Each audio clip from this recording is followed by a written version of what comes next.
Glória a Deus. Por favor, Jairo, Mohamed Jairo Bento, meu mestre.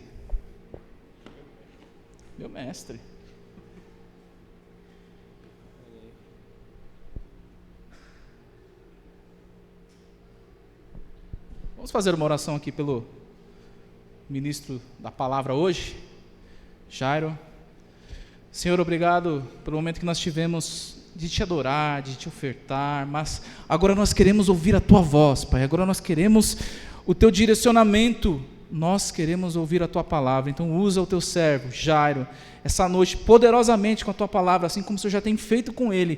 Faz de novo, Senhor. Usa a vida dele, usa a boca dele, através do Espírito Santo ele possa ser usado aqui e tocar os nossos corações e mudar as nossas vidas, em nome do Senhor Jesus. Amém. Não tem jeito, eu sempre fico nervoso no começo. Vamos lá. Pensei bastante o que eu poderia trazer para a Cutia nessa quinta-feira. Estou pensando já há algum tempo, o pastor Fernando falou comigo, a ideia inicial era que eu viesse semana passada não deu, mas hoje estamos aqui. Quem aqui já ouviu falar de um conceito chamado antifrágil? Levanta a mão. É bem desconhecido para muita gente. A gente conhece frágil, né? Frágil eu não preciso perguntar, todo mundo sabe o que é frágil. Se eu tenho um copo de vidro aqui, eu jogar no chão e ele quebrar, é porque ele é frágil. Se ele não quebrar, é porque ele é forte ou ele é antifrágil? Forte é antifrágil? Será? Vamos ver. Existe um livro de um escritor chamado Nicholas Taleb. Ele fala sobre finanças, na verdade. E ele trata desse tema. O nome do livro é Antifrágil. Coisas que ganham com a desordem. Eu estou vendo uma série de lives sobre finanças. Meu primo Pedro está aqui, ele está vendo também. E a gente fica impressionado porque a gente olha e fala, o rapaz não é crente, o rapaz não é católico, o rapaz não é cristão, não se identifica como cristão, mas ele está falando de Salomão. Eu falei, olha que interessante, o cara está falando de Salomão, está falando de finanças usando os livros de Salomão, usando Eclesiastes, usando Provérbios. Eu falei, nossa, que curioso isso.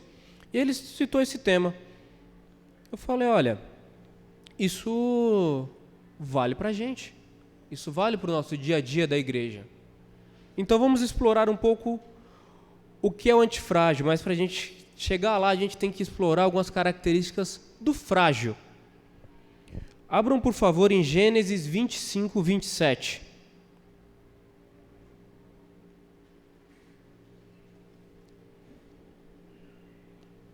O pastor Fernando falou ali do dia D, quando ele comentou da Segunda Guerra Mundial, eu achei que todo mundo ia vir vestido de soldado. Eu falo, nossa, que maneiro, o pessoal vai vir de soldado, mas uma aula de história, sei lá, né?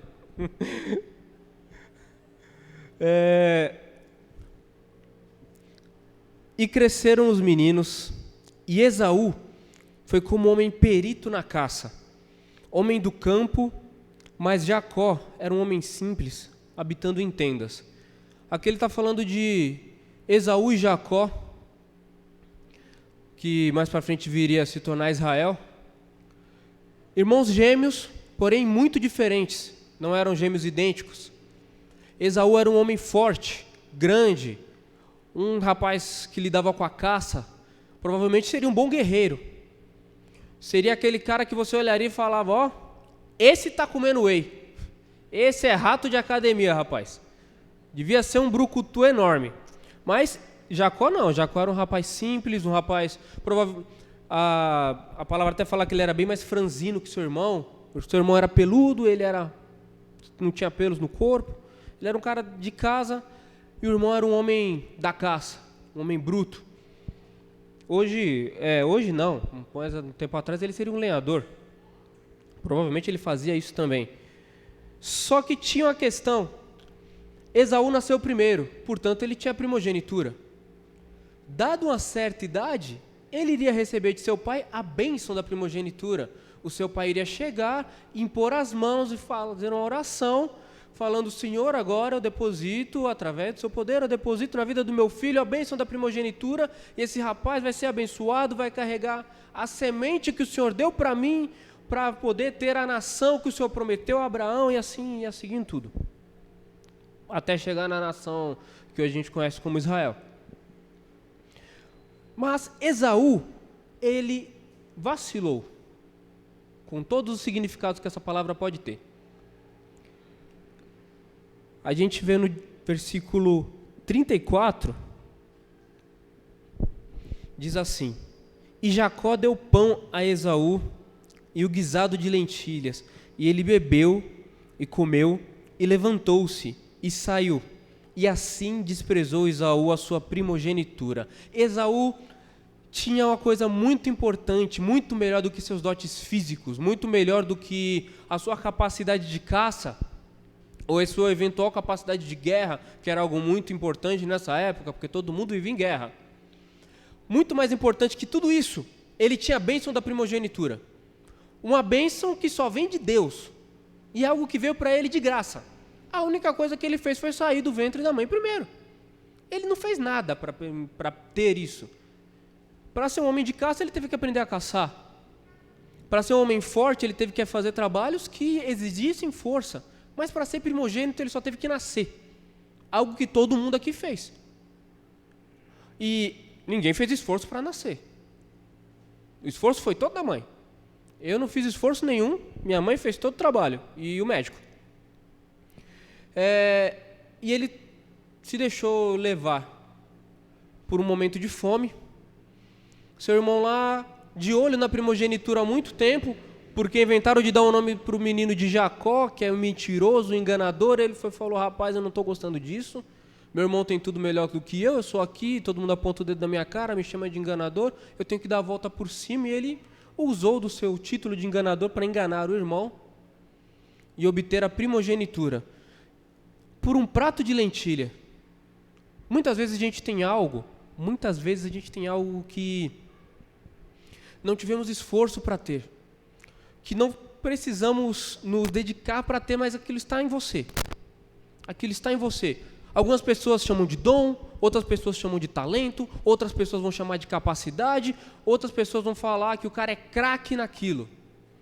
O cara tem aquela habilidade nata.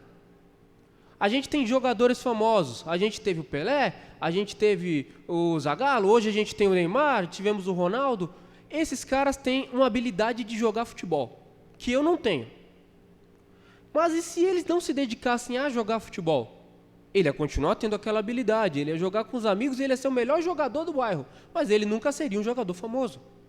Seria um talento desperdiçado. E muitas vezes você tem algo que você ganhou de Deus, ou que você tem da sua família, que você tem uma habilidade que você tem, que você fala: nossa, eu faço isso aqui com uma facilidade muito grande, todo mundo fala para você, você é muito bom naquilo, mas você não usa. Você é muito bom naquilo, mas você não usa, você tem um conhecimento que é inútil. O conhecimento ele só se torna útil quando você utiliza para alguma coisa. Eu posso ser uma enciclopédia humana. Se eu não usar esse conhecimento para falar para alguém, o que eu sei é inútil.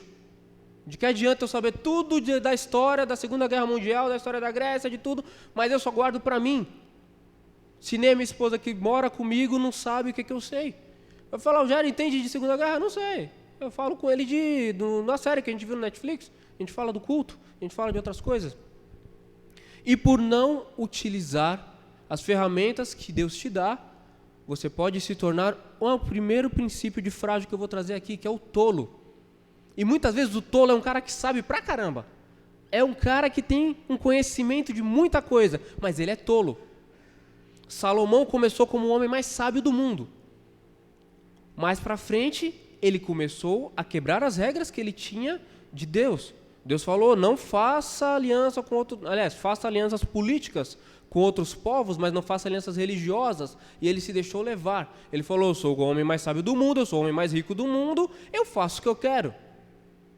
E aí ele começou a estudar as religiões estrangeiras Não como meio de como eu vou chegar naquele cara, mas como meio de utilizar daquilo, utilizar de magia. E aí ele foi tolo. O homem mais sábio do mundo foi tolo. Ele foi tolo porque ele quebrou um princípio básico. Esaú tinha um princípio básico: você é o primogênito, conserve isso, isso é muito importante. E ele trocou o princípio básico por um prato de comida. Qual a necessidade do cara mais forte da casa trocar a necessidade por um prato de comida? Ele poderia simplesmente ter empurrado o irmão para o lado e pegado a comida. Mas ele caiu na lábia do irmão. Ele caiu na lábia do irmão. E muitas vezes você tem que ser o não tolo, tem que ser o sábio. Como você vai levar a palavra de Deus para alguém se muitas vezes a gente age como tolo? Eu dei um exemplo, eu até conversei com a minha esposa essa semana. Eu trabalhei num lugar e tinha uma outra moça que ela também era crente, só que ela tinha uma visão muito diferente das coisas. Não sei de que denominação ela era, não faço a menor ideia, não cheguei a entrar nesse assunto, apenas a gente falava das coisas de Deus, falava do serviço. Porém, conversando tal, e conversando com outras pessoas do serviço: ah, você viu o filme dos Vingadores? Pô, eu vi o filme dos Vingadores, achei muito legal, poxa, foi da hora, aconteceu isso, aconteceu aquilo e tal. Aí ela falou: poxa, mas o irmão é líder de teatro, o irmão traz palavra de vez em quando na sua igreja, o irmão também foi convidado para a escola dominical, só falta o irmão parar de ver esse filme. Eu falei: mas por quê? E eu nem falei para ela que eu vejo com o meu pastor Lucas, que é o pastor Lucas lá, ele assiste comigo. Se eu falasse isso, ia ser um escândalo. Eu falei: mas por quê? Por que eu tenho que parar de ver filme? Porque isso não é de Deus. Ali tem pessoas lutando uma com as outras e guerreando, elas se matam. Eu falei: mas é ficção, eles não são de verdade, irmão. O Capitão América não existe, gente. O vilão lá também não existe, o Thanos não é real. Ele foi inventado. E essa mesma pessoa, ela acabava tendo uma postura muito ruim para um cristão, que é ser tão convicto das suas coisas que você se torna inconveniente, ser tão convicto que você vai para o céu, que você aponta o dedo na cara daquele cara que tem outra religião e fala: você vai para o inferno. Ele vai para o inferno se não se converter, mas ele não quer que eu aponte o dedo na cara dele e fale isso, e não é assim que eu vou trazer ele para a igreja. Eu não posso ser tolo de achar que por eu estar servindo o Deus verdadeiro, eu sou melhor do que aquele que não está servindo. Eu estou no caminho certo, mas ele não é melhor do que eu. A Bíblia diz: muitas vezes os filhos das trevas são mais prudentes que os filhos da luz. E o filho das trevas, ele está sendo um cara legal, um cara agradável. O filho da luz está sendo inconveniente, está sendo chato, que aponta o dedo na minha cara e fala: você vai para o inferno, porque você não serve ao meu Deus. Isso em 2020. Isso aconteceu esse ano. Eu falei: rapaz, ou foi ano passado, que não dá muita diferença, mas enfim, isso recentemente. Você não pode ser o tolo. Você não pode ser o tolo. Use o seu conhecimento, mas use com inteligência. Use com sabedoria. Ter conhecimento não é ter sabedoria. Ter conhecimento é você saber pra caramba. Você saber várias respostas. Você sabe todas as respostas da sua prova, mas se você não raciocina aquilo, você não tem sabedoria. Eu tirei 10 em muitas provas na minha vida, mas eu não lembro de nenhuma delas. Eu não obtive sabedoria daquela prova, eu obtive um conhecimento momentâneo. E conhecimento que não é utilizado é inútil. Conhecimento que você não se torna sabedoria é inútil. Se você quer falar de Deus, se você quer ter uma vida melhor com os que estão à sua volta, não seja um tolo. O conhecimento, ele é poder. Tem uma frase que fala isso, né, em inglês, né, que knowledge is power, mas o conhecimento, ele só é poder se você souber utilizar. A gente ouve também que a sabedoria é uma bênção, a ignorância é uma bênção. Alguns falam: a ignorância não é uma bênção, a ignorância ela vem disfarçada de bênção. E aquela pessoa que tem muito conhecimento, ela pode ser um ignorante. Ignorante no sentido de não saber, não ignorante no sentido de ser grosso. Não se insista na tolice, irmãos.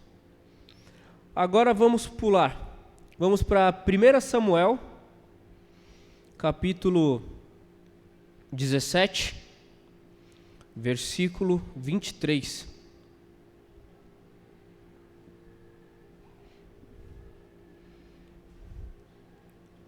Diz assim: estando ele ainda falando com eles, eis que vinha subindo do exército dos filisteus um homem guerreiro, cujo nome era Golias, o filisteu de Gate, e falou conforme aquelas palavras, e Davi as ouviu. Aí vem a pergunta: Golias, o gigante, o campeão de guerra, o herói nacional dos filisteus, aquele que com certeza não perdia uma batalha tinha muito tempo, ele era frágil?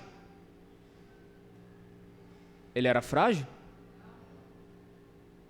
Será que ele era frágil? Golias, esse gigante, esse monstro humano, essa coisa gigantesca que eu não consigo... Hoje a gente tem pessoas muito altas, a gente tem o homem mais alto do mundo, mas ele jamais será um Golias. Hoje o homem mais alto do mundo, ele tem um problema de saúde terrível, que ele é muito frágil, ele é muito fraco, ele não consegue fazer muitas coisas. Mas Golias era incrível. Ele seria o mais próximo que a gente teve do incrível Hulk. Ele era aquele cara gigante de forte que passa, ele não tem nada que o pare. Tem uma parede, ele atravessa a parede. Mas Golias foi frágil. Porque existe um outro estágio de frágil, que é o frágil arrogante. E que se confunde muito com o anterior, que é o tolo. O frágil arrogante. Ele foi tão arrogante que menosprezou aquele garotinho que tinha um estilingue primitivo nas mãos. Que a funda nada mais é que isso, é um estilingue de antigamente. Se ele fosse tão antifrágil assim, ele não teria cedido para uma pedra. O homem que matou milhões perdeu para uma pedra na mão de um garoto. O garoto que ainda era o menor da sua casa, que ninguém dava nada por ele. Lembra que quando Samuel foi na casa de Jessé procurar quem ungir, Davi não estava nem na casa. Jessé chamou todo mundo, menos Davi. Porque, não, falou, o profeta vem aí ungir alguém, não vai ser o Davi. O Davi, não, Davi, aquele pirralho, não vai ser o Davi. E esse pirralho venceu a maior ameaça ao exército de Israel. Todo mundo fugindo de medo, ninguém queria enfrentar Golias. Davi não só foi corajoso, foi lá e resolveu a situação, falou, não, quem é esse incircunciso? Quem esse cara pensa que é? Está falando esse monte de bobagem? Mas Golias olhou para ele e falou, viu aquele rapaz pequeno, com uma funda na mão, e falou, eu sou por acaso algum cachorro para você vir querer brigar comigo com paus e pedras? Você acha que eu sou algum bicho, garoto? Quem você... Você acha que eu sou o quê? O seu gatinho de estimação? E aí, por conta da sua arrogância, Golias caiu.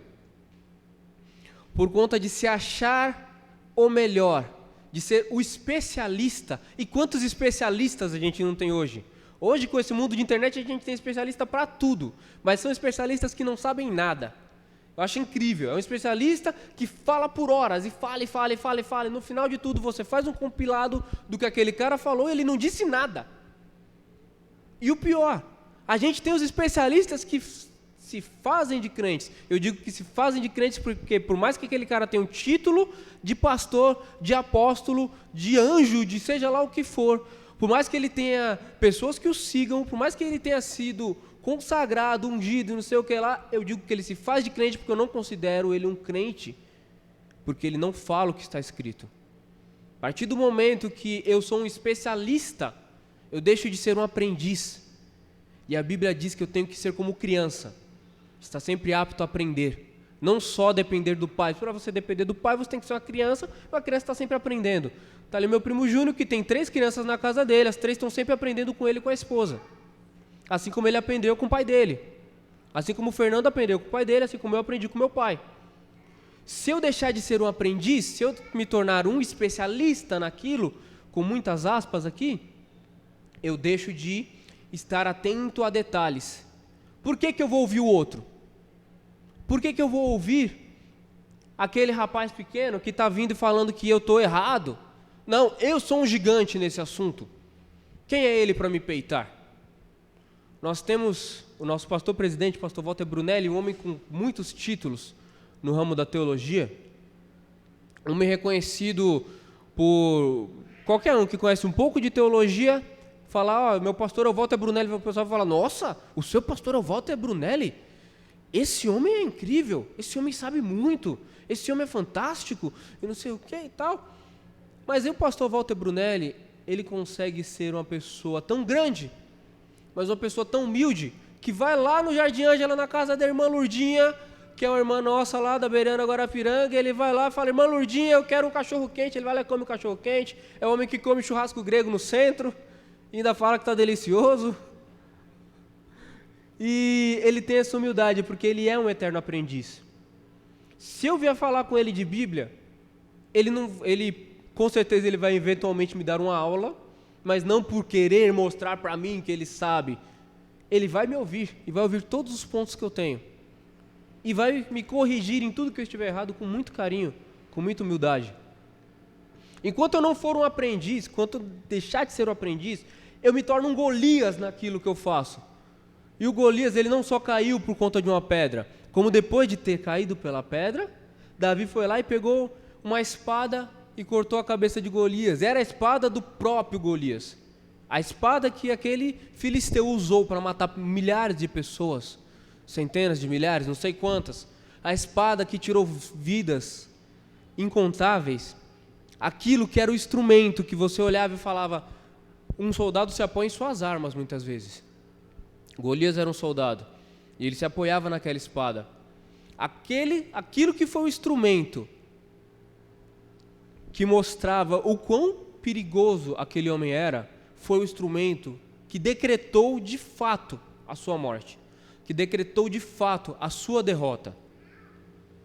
Se eu sou arrogante, isso pode se voltar contra mim. Toda a minha sabedoria, aquilo que eu estou gritando do alto da minha sabedoria, isso volta contra mim. Teve um episódio da televisão brasileira, que se eu não me engano foi o Boris Casoy, que ele já foi da Globo, hoje ele não está mais na Globo, porque em algum momento fizeram uma reportagem sobre coletores de lixo, e o Boris Casoy fez um comentário maravilhoso quando ele achou que o microfone estava no mudo, e não estava. Ele falou, olha lá, um monte de lixeiro do alto de suas vassouras, e não sei o que, e falou lá, menosprezando aquele pessoal que trabalha duro, tem um trabalho honesto, não estão roubando. Isso foi suficiente para tirar ele dessa emissora que é considerada a maior do país, e agora ele está lá na Band, passou pela Gazeta, sei lá, nem tem mais Gazeta hoje. Não sei onde o Boris Casoy está, entendeu? Um grande homem, um grande cara muito reconhecido por uma bobagem que falou, e aquela bobagem externou toda a arrogância que ele tinha que ninguém via. Um crente não pode se dar o luxo de ser arrogante. Nós temos que nos policiar. Se você olha e fala, eu vou na igreja, mas você vai lá e esbanja arrogância, esbanja conhecimento de uma forma que as outras pessoas se sintam mal, você está errado. Você está totalmente errado.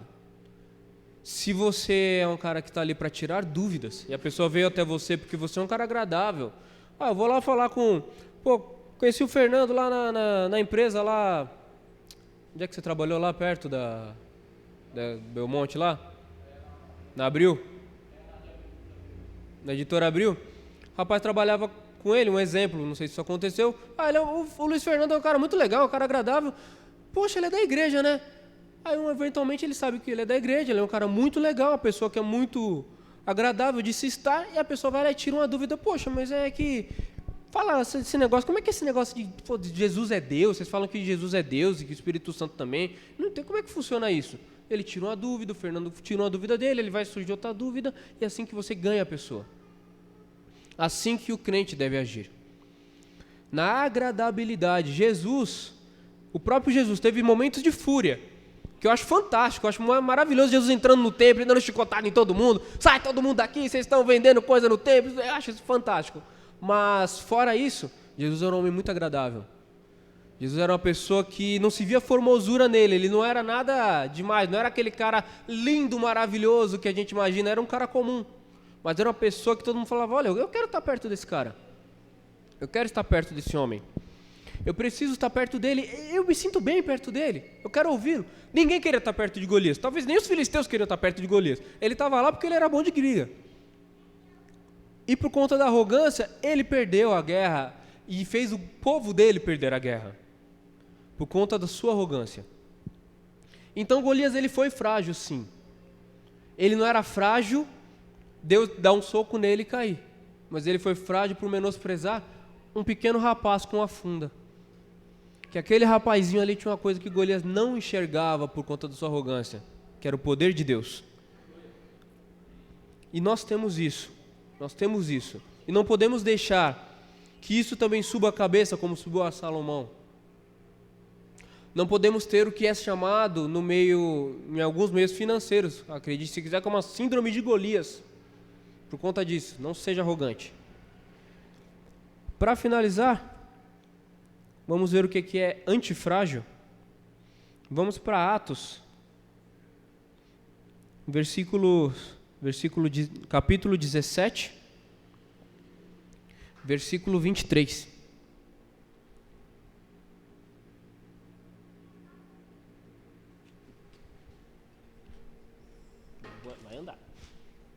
Fica aqui. Nessa passagem, vamos lá. Paulo estava andando por aí, pregando a palavra de Deus, tinha um itinerário dele que ele estava seguindo, e ele resolveu ir para a Grécia. E o versículo 23 do capítulo 17 diz assim: Porque passando eu e vendo os vossos santuários, achei também um altar, e que estava escrito ao Deus desconhecido. Esse, pois, que vós honrais, não o conhecendo, é o que eu vos anuncio. Paulo, ele era um cara muito sábio. Ele não era um cidadão comum. Os 12 apóstolos originais eram pessoas de certa forma comum. A gente tinha ali um médico, tinha um cara que mexia com finanças, tinha não sei o quê, mas a maioria era pescador, era pedreiro, era marceneiro, era cara que estava por aí. Profissões comuns. Hoje seria o cara, se Jesus passasse aqui hoje pegando discípulos, ia pegar o cara do mercadinho, o cara que está entregando gás, o cara que está ali levando o caminhão de papelão, esse tipo de gente. Mas Paulo tinha um diferencial. Paulo era um homem culto, um homem letrado, um homem com a coisa que pouco judeu tinha, que era a cidadania romana. Isso não era pouca coisa. Isso era como se eu fosse amigo do presidente. Para aquela época era algo desse tipo. Paulo, ele passou por um momento de fragilidade, nesse sentido que nós estamos abordando aqui, porque ele perseguia os cristãos. Ele era cego naquilo que ele acreditava. Até que ele teve um encontro com Jesus, todo mundo sabe, Jesus veio em forma de anjo de luz, porque ele já não estava mais na terra, ele já tinha ido para os céus, veio em forma de anjo de luz, cegou Paulo e falou: Paulo, por que você está me perseguindo? Por que você está perseguindo o meu povo? Você não vê que você está errado? E Paulo ficou ali, teve aqueles dias de cegueira, sendo cuidado, e voltou um novo homem. E usou todo o seu conhecimento, toda a sua inteligência adquirida por toda a sua vida, e se tornou o que eu quero trazer aqui, que é antifrágil. O antifrágil, ele não é simplesmente um cara forte, não tem a ver com força física. O antifrágil não é aquele cara que ele é simplesmente muito inteligente, que é aquele cientista que resolve todas as questões, aquela coisa de filme que você vê. Não. Antifrágil. O livro de Nicolas Taleb se chama Antifrágil, coisas que ganham com a desordem. Antifrágil é aquele cara que ele ganha, ele consegue se virar, ele consegue tirar o melhor de qualquer situação que ele está. Paulo e Silas na prisão. Todo mundo sabe, tem até música sobre isso. Isso é tirar o melhor de uma situação que é pior que o fundo do poço. 2 homens presos na prisão, depois de já ter provavelmente apanhado muito, já terem passado por torturas incríveis e inacreditáveis, E eles falaram, olha, nós estamos aqui presos, estamos presos com as mãos e os pés presos, abaixados, numa posição que eles não podiam se levantar, costas doendo. O que a gente vai fazer? Vamos louvar a Deus. Vamos louvar a Deus porque a gente está aqui, Deus quis que eu estivesse aqui, e Deus é bom, muito bom, e vamos louvar. Cara, eu estou na pior, eu estou no fundo do poço, mas vamos louvar. Vamos louvar. Vamos louvar, vamos tirar o melhor disso aqui. Por quê? Porque isso aqui é passageiro. Se Paulo e Silas morressem ali, tudo bem. Porque viver é Cristo e morrer é lucro. Se eu morrer, eu estou bem, porque eu vou para um lugar muito melhor do que eu estou aqui. A melhor riqueza dessa terra não importa. A riqueza de Salomão não importa. A Bíblia diz que Deus veste os lírios do campo melhor do que Salomão. Uma simples plantinha, uma flor que está ali, cresce naturalmente, ninguém precisa cultivar, ela está mais bem vestida do que o homem mais rico que já teve nessa terra. E Paulo se tornou antifrágil. Ele foi pregando a palavra de Deus, falando de Jesus, da ressurreição, e foi até a Grécia. E a Grécia é tida até hoje como o berço da sabedoria, o berço da filosofia. E para você simplesmente ser um estrangeiro e chegar lá, e você poder falar no Areópago, que era a arena onde todos os sábios se encontravam, todos os filósofos e tal, você tinha que ter um bom argumento. Você tinha que ser bom no que você está falando. E Paulo era esse tipo de cara. E ele foi lá, mas antes ele fez uma pesquisa de campo. Olhou um altar aqui, o altar de Deus X, Deus Y, Deus não sei o que, Deus disso, o Deus da colheita, o Deus da fertilidade. Poxa, altar ao Deus desconhecido. Os gregos, eles tinham tantos deuses, mas tantos deuses, que eles achavam que tudo, se caísse uma terra, soprou uma terra aqui, subiu uma terra aqui, porque acho que foi um Deus soprando essa terra e não sei o que e tal. Poxa, na minha casa passou uma águia, eu vi uma águia passando, aquela águia é um sinal que existe um Deus, que ele é uma águia, que não sei o quê, e assim, tudo era um Deus. Eles tinham medo de ter um Deus que eles esquecessem de um Deus.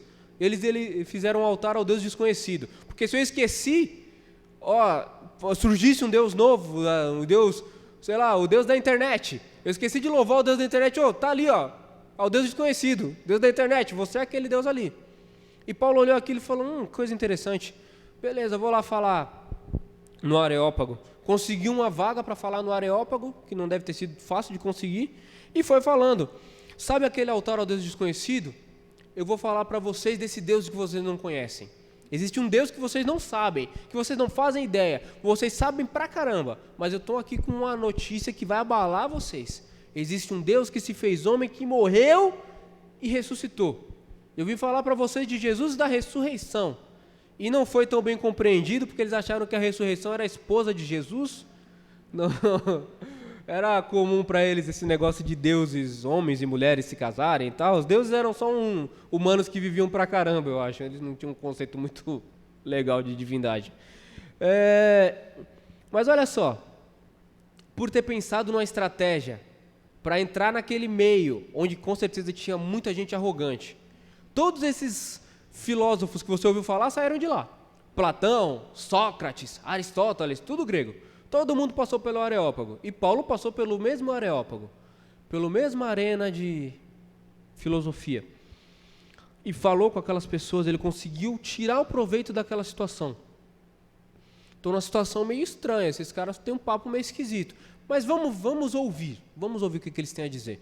Poxa, aquele cara ali é budista, ele está falando de Buda, deixa eu ouvir o que esse cara tem a dizer. Me fala de Buda, quem que é Buda? Como é que é esse negócio aí? Você tem que raspar a cabeça? Você tem que se isolar numa montanha lá, naquele templo?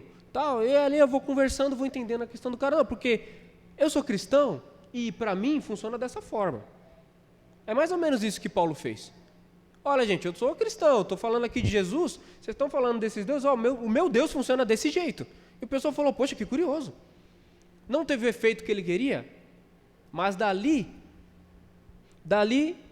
você vai ver no versículo 34, diz assim, todavia chegando alguns homens a ele, creram, entre os quais foi Dionísio Areopagita, que era um cara que ficava ali no Areópago, tinha alguma função ali, e uma mulher por nome Damares, e com eles outros.